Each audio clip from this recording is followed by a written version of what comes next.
Learn to yield and be soft if you want to survive. Learn to bow and you will stand in your full height.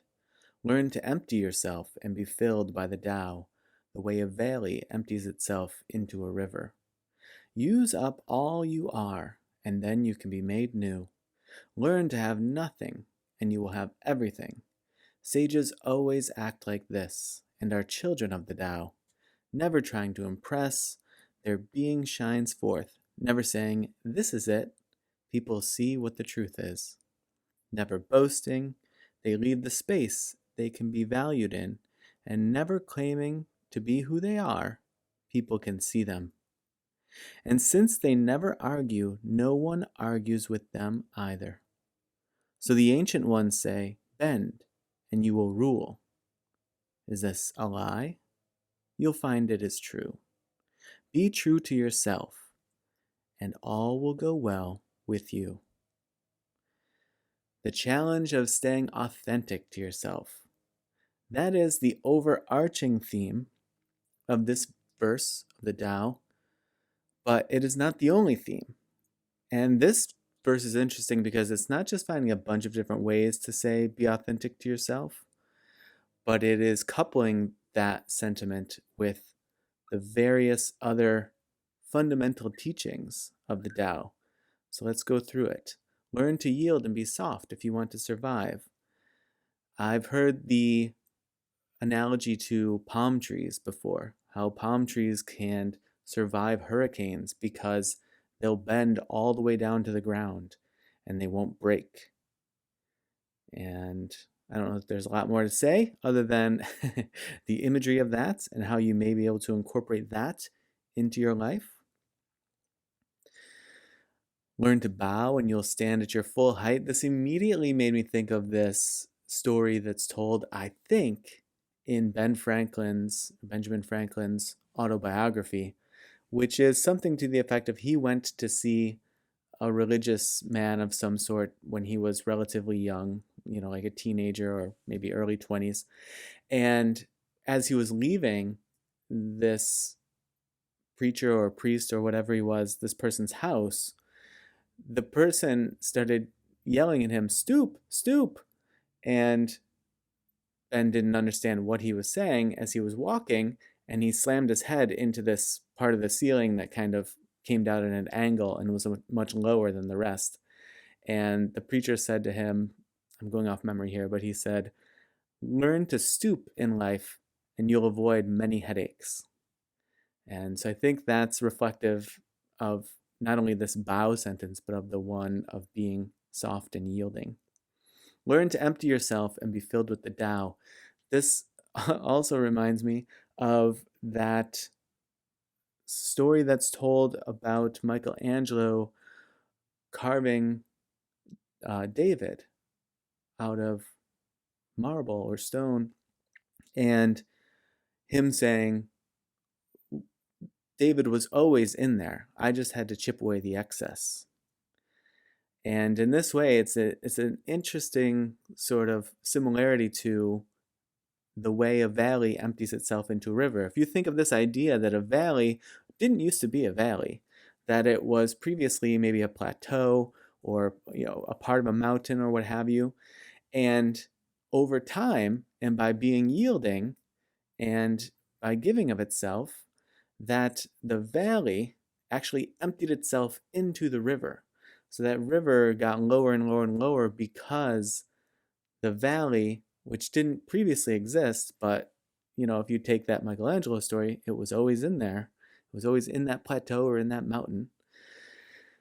It emerged, and it then became a valley, and that it emptied itself into the river.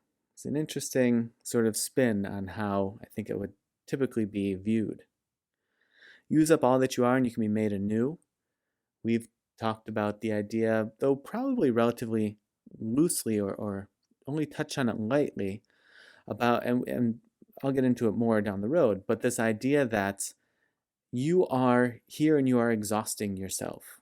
Some days it feels like you are exhausted, but that's not exactly what I mean. In the long run, as you are marching through your life, which will ultimately come to an end, you are just naturally becoming exhausted, and your physical body and even the frame of references and the consciousness that you have is being exhausted as time marches on. And that you seemingly came out of nothingness and you seemingly will return to nothingness, and that this is the way in which you are then made anew. You have to once again become nothingness in order to become something again. I guess I can put it this way.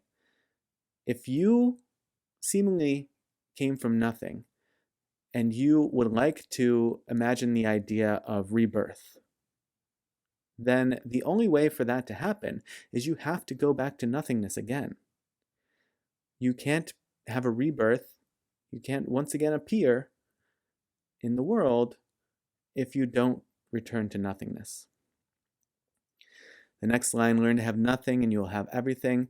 This idea that we spoke about a few talks ago regarding honoring the things that you have in the way that you currently are and being content with those things. In this way, you don't need to continuously pursue more in order to feel that you have enough. Because once you are caught in that pursuit, that will forever be your pursuit. I was listening to a podcast today about comedians who were talking about if they had heard themselves talking about the income and the size of the shows that they're selling out, if they had heard themselves talking about that 10 years ago, they would have thought, wow, that's incredible. I can't believe I'm going to get there. I must just be living the life. I'll have nothing to complain about. But they were bringing that up because the reality is they were sort of saying, we complain about so much, but we have so much to be thankful for. And if we had ever thought that we would have gotten to this place in our careers and in our lives, at that point we would have thought, oh, at that level, what could you possibly complain about? But if you are of the mindset of, constantly seeking and pursuing and feeling that you aren't enough and you don't have enough, then that will be carried with you no matter where you end up. You will still have that mindset. Sages always act like this, and they are children of the Tao, never trying to impress. Their being shines forth, never saying, this is it. People see what the truth is. Here is the real sort of starting to hammer home the idea of authenticity. They don't try to impress. If they impress you, it's just because you're impressed with them being their natural, normal, completely sincere self. They aren't doing anything in an effort to impress you or to convince you of anything. So to the extent that you become impressed or convinced of something because of them, it's just a natural byproduct of them being their authentic self. Never boasting, they leave the space they can be valued in, and never claiming to be who they are, people can see them. Here's the idea of not sort of insisting that you are a certain thing or you are a certain way. You show the world how you are and who you are and what you want to be by your actions. This is an actions speak louder than words kind of sentiment.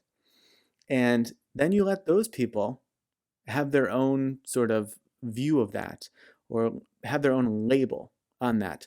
But you don't come to them and say, oh, I'm a very insightful, very empathetic person. If that is true and that is honest and sincere, just by being near you and by experiencing you, they will know that. Or they may view it differently. You may say, I'm insightful and empathetic because of X, Y, and Z, and they may say, oh, well, I don't think of those things as being insightful and empathetic at all. I think of them as being this other thing. And so in this way, you're not proclaiming to be anything. You're letting everyone else decide from their particular point of reference and their opinions and their experience. Since they never argue, no one argues with them either. Here's an obvious, but I think oftentimes overlooked because of its simplicity, sort of idea of if you want to have less agitation and arguments in your life, stop agitating and stop arguing, or Stop being agitated and stop arguing. These things will get you, maybe not to the goal line, whatever that is, but it will make a significant impact. The ancients say, bend and you will rule. Could it be true? Be true to yourself, and all will go well with you. So, at the fundamental core of all of this, what could possibly go wrong if you are here having the most authentic experience by being the most sincere, true to yourself version that you can be? Yes, things that are perceived as unfortunate and sad and destructive may happen. But what could truly go wrong if that is the authentic, sincere experience that you are having? At the end of the day, it is you who's left with yourself. And it's you who's trapped all day with your own thoughts and feelings and worries and ideas.